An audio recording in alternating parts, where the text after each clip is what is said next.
En marge du sommet G20 Compact with Africa qui se tient à Berlin dans la capitale allemande, le président de la République togolaise, Faure Essoziman-Gnassingbé, s'est entretenu avec le chancelier allemand Olaf Scholz. Au menu des discussions, la question de la sécurité dans la sous-région et dans le Sahel, à laquelle le Togo reste très attaché. Le président du Togo se réjouit également de la richesse des discussions et de l'engagement du chancelier fédéral à accompagner le pays dans sa vision de progrès et de modernisation.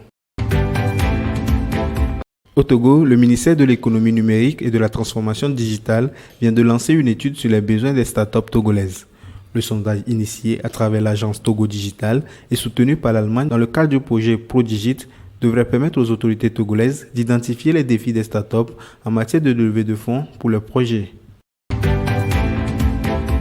Dans le cadre du volet intellectuel des manifestations du 50e anniversaire de la création de la Banque ouest-africaine de développement, le Centre international de formation des avocats francophones, en collaboration avec le barreau du Togo et les barreaux de l'espace UEMOA, organise un séminaire spécialisé en droit bancaire.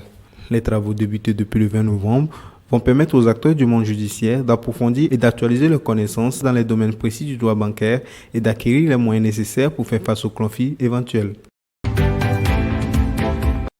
Un atelier de formation visant à développer les compétences de 20 journalistes économiques africains en matière de gouvernance foncière et de commerce en Afrique a été organisé le 20 novembre 2023 au siège de l'Union africaine à Addis Abeba. Cette formation vise à sensibiliser et à perfectionner les compétences des journalistes économiques africains concernant le traitement des thématiques telles que les politiques de gouvernance foncière en Afrique, le commerce intra-africain, les droits fonciers de la femme et la ZLECAf. Créé au début des années 2000, le réseau AFTU, de son vrai nom, transporte aujourd'hui plus d'1 million de passagers par jour, principalement dans la capitale sénégalaise et sa région. Selon une étude récente de la formation Fiji-Cerber, le réseau AFTU assurerait 35% des déplacements dans la capitale sénégalaise devant les cars rapides, les taxis clando ou encore l'opérateur public de transport Dakar Demdik. C'est qu'en 4 heures, centrés sur l'action et l'innovation, ont concrétisé l'édition de Startup Weekend Antananarivo de cette année, un événement dédié au développement de l'entrepreneuriat à Madagascar, clôturé à Tiadana. Cette rencontre s'inscrit dans le cadre de la Semaine mondiale de l'entrepreneuriat et vise à générer des solutions innovantes pour construire un avenir plus durable en favorisant la création d'entreprises en temps record. Le Maroc fait figure de partenaire de choix des pays européens à la recherche d'énergie propre issue des énergies renouvelables. Cela a été au centre des discussions entre le chef du gouvernement Aziz Akanouch et le chancelier allemand Olaf Scholz ce week-end lors du G20 Compact with Africa organisé dans la capitale allemande.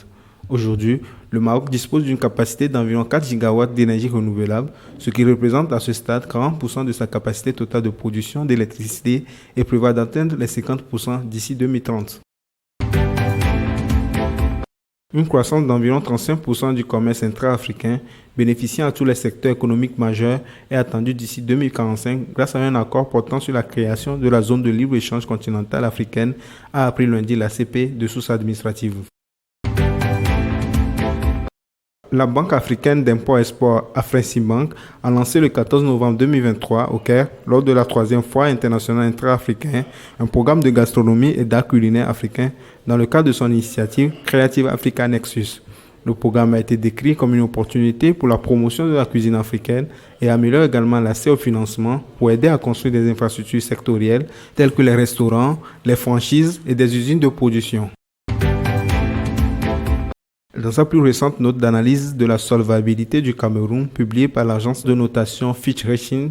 on apprend que le pays d'Afrique centrale aurait reporté à 2024 son projet d'émission de 333,2 millions de dollars de titres d'emprunt internationaux. L'information indique que cette décision survient dans le cadre d'une stratégie de gestion proactive de sa dette aussi bien internationale que nationale.